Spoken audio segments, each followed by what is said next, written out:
음, 배수로를 조사를 하는데 물이 전혀 안 흘렀어요. 아이고, 조금만 더 왔으면 좋겠습니다. 자, 그럼 풀 밀도 좀 보세요. 풀이 이제 쭉 나고 있죠. 그나마 다행입니다. 여기 배수로에도 보면은 바닥에 풀이 쭉 나고 있죠. 저게 참 중요해요. 배수로 바닥도 계속 패이면서 흙이 또 유출될 수가 있거든요. 그러면은 여기처럼 이렇게 무너지죠. 근데 이 무너진 데에도 또 이제 풀이 나고 있습니다. 그러면 나중에 이제 풀들이 잡아주겠죠. 쭉 됩니다. 자, 전반적으로 풀 밀도가 조금 더 올라가긴 했는데 저쪽은 어차피 침사지 잡으면서 물 수평을 보려고 저렇게 해놓고 있는 거고요. 어제 보여드렸던 저기 사무실을 급히 옮겨야겠다라고 하는 데인데 뭐 어찌됐든 해야 합니다. 자, 지금 보면은 이쪽은 풀 밀도가 좀 부족해요. 아이고 걱정입니다.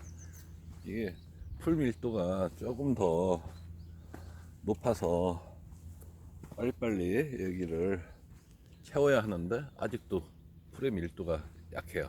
이쪽이 가장 늦게 퇴비도 들어가고 한 곳이고 가장 늦게만 하다 보니까 좀 그렇습니다. 아쉽습니다. 하지만 그래도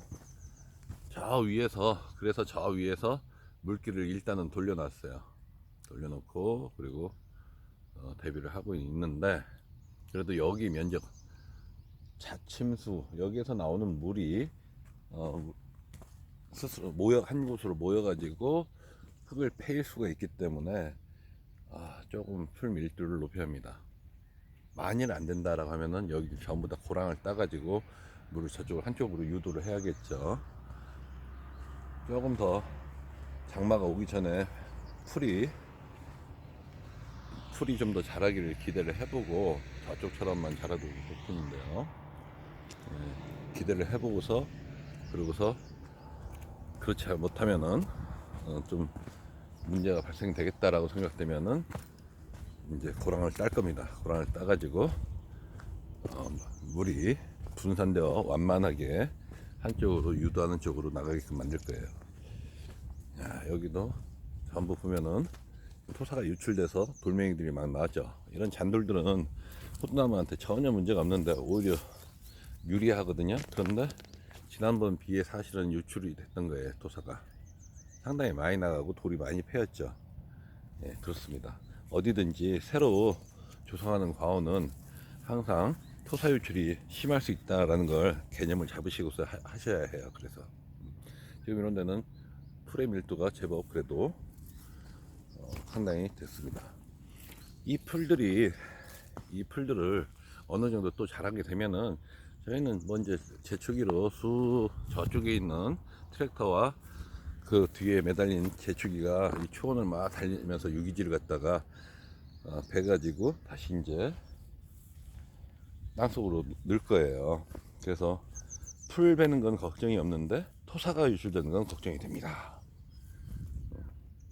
그리고 그러면 토사가 유출되지 않으려면 풀을 베지 말아야 하는 거 아니냐라고 말씀하시죠.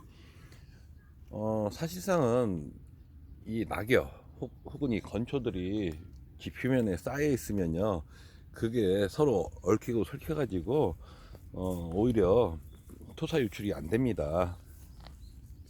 좀 예를 들어서 그러니까 살짝 그물 네트를 쳤다고 생각하시면 되죠. 그리고 하늘에서 내리는 빗방울이 다이렉트로 토사를 때릴 때 그때가 가장 흙이 많이 패요. 그리고서 그렇게 약해진 흙이 다시 이제 한쪽에 쏠린 물에 의해 가지고 쭉 나가게 되죠. 그러다 보면 밑에 이제 패이는 부분이 생기고 그러다 보면 이제 뭐 고랑이 파지고 토사가 한쪽이 무너지기 시작하는 거죠.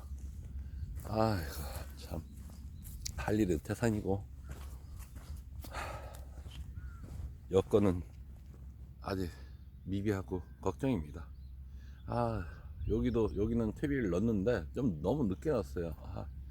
겨우 내내 했었어야 하는데 냄새 때문에 민원들이 들어가고 뭐 하여튼 어렵습니다. 물론 면적이 넓다 보니까 뭐 불편한 점도 다소 있다는 것도 이해가 되고 죄송스럽게 생각해요. 근데 이거 농사 짓는 사람이 걸음 안 넣고서 농사 짓을 수 있까요? 예, 좀 농촌에서 좀 이해 좀 해주셔야 하는데 문제는 그렇습니다. 항상 귀농 귀촌하신 똑똑하신 분들이 참 문제예요. 아 저도 뭐 다시 고향으로 귀농을 했지만 완전 귀농을 했지만 아이고 좀 너무들 빡빡하게 살지 마세요. 왜 그냥 민원고 그러세요. 조용히 한가지게 살러 오셨다고 그래요. 농촌도 먹고 살아야 해요. 농사 져서 먹고 살라고 하는 사람을 갖다 그렇게 민원을 넣으면 답답합니다. 이게 농촌이 농촌 인심이 아니고 아 똥냄새 안 맡고서 살려면은 도회지서 살으셨어야지. 왜 농촌을 오셨대. 참 그렇습니다. 이 농촌에도 각자의 입장과 이기적인 그런 마음들이 많아서 좀 어려워요. 그리고 질투와 시기도 많고.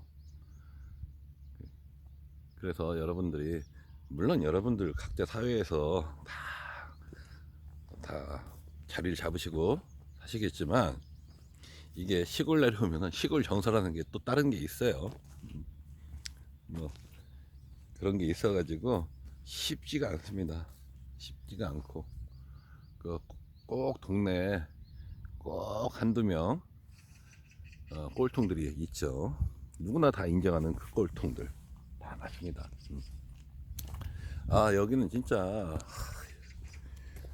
어느 분 귀농귀촌 생각하시는 분 호두나무 좀 키우시고 같이 이제 뭐 해보실 분들은 이쪽 여기 오셔서 커피숍이나 가든 같은 것 좀 하나 했으면 좋겠어요. 아 여기 딱 좋은데 저 위도 쭉 만들어 하면서 그 파주의 프로방스처럼 어떤 테마를 갖고 있는 마을을 만들어 보는 것도 참 재밌을 것 같아요.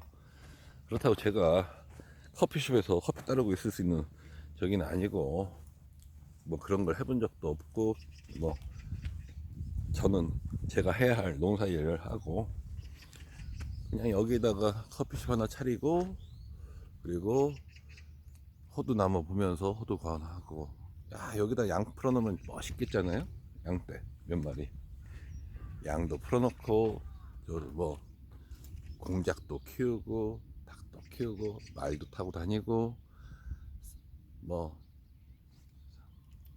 승마도 좀 이렇게 좀 해서 저 산 위로 해서 싹 한 바퀴 도는 그런 코스 그런 것도 괜찮을 것 같기도 하고 하고 싶은 게 너무 많습니다. 인생이라는 게 그래요. 뭐 이 코로나 시대를 맞이해서 참 각자 다 어렵습니다만 인생이라는 게 그래요. 성공을 한 것이 중요한 게 아니라 인생은 미완성이라잖아요. 성공을 해 가는 과정 혹은 한 인생을 마무리 질 때까지 나는 무슨 의미로 사는가. 저는 호두라는 의미로 사는 거예요. 돈과 돈이라든가 이런 거는 그냥 사실은 필요하기 때문에 하는 도구이고 사실은 제 꿈, 여기에다가 호두나무가 쫙 심겨지고 그리고 여기에는 커피숍이 있고 저쪽에는 조그만 가든 맛깔나는 음식점이 있고 또 저쪽에는 뭐 예를 들어 아까 얘기했던 승마도 하고 애들이 뭐 미끄럼도 타고 초원을 거닐고 양떼가 제초 작업하고 있고 뭐 이런 것들 그런 그림 저 앞에선 낚시도 하고 그런 그림 참 그런 것을 꿈이라는 것을 이루기 위해서 해가는 과정이 인생이 아닌가 싶어요. 꿈을 이룬 다음에는 또 다른 꿈을 꿔야겠죠. 자꾸 꿈을 꾸고 그리고서 그것을 만들어가는 과정이 즐거운 인생은 그런 거 아닌가. 전 그래서 한 번 온 인생 내가 해보고 싶은 것 저는 우리나라 호두 왕국 만들고 싶다고 했잖아요. 그것을 꼭 그것을 위해서 한번 해볼 겁니다. 좀 더 평단 작업을 조금 더 물이 조금 고이면은 저 트랙터 갖다 쫙 밀고 다니면은 물매가 잡혀요. 어느 정도 싹 하면은 지금은 아, 지금은 평지에 서서 이렇게 보면 여기가 높다 여기가 낮다가 나오잖아요. 근데 기계 위에 올라가면은 시각적 차이가 있어가지고 잘 안 보입니다. 아무리 스푼겔 놓고 뭐 한다고 해도 잘 안 보여요. 근데 물이 딱 있으면 저기가 높구나 낮구나 딱 나오잖아요. 그래서 그렇게 그때 이제 물을 살짝 담궈 놓고서 밀면은 수평이 잘 잡힙니다. 논 썰해지라고 하는 거 보셨죠? 그런 개념이라고 생각하시면 됩니다. 그렇게 해서 여기를 더 토양을 좀 더 안정화시키고 단단하게 물다짐을 좀 하겠죠. 계속해서 비가 올 때마다 여기는 물다짐 되는 거예요. 그러니까 그러다가 나중에 저기 두둑 쌓아놓은 것이 싹 없어지면 평지가 되겠죠. 자, 풀밀도 토사의 유출 비 오는 뒤에는 점검. 이거 멋있나요? 우리 사무실 저 촌스러운 집에다 이렇게 대충 해도 되겠나요? 많이 어려운 시기에 서로 같이 힘내고서 그리고 서로 같이 버티고 그리고 꿈을 위해서 한번 최선을 다해보자고요. 자, 부처님 오신 날을 봉축 드린다고 하죠? 봉축 드립니다. 맞나? 예, 잘 기억이 안 나네. 죄송합니다. 제가 무신론자라 그래도 절에도 다니고 가끔 성당도 이렇게 기웃기웃 뭐 예배는 안 드려도 모든 종교를 저는 존중합니다. 자, 사랑합니다. 감사합니다.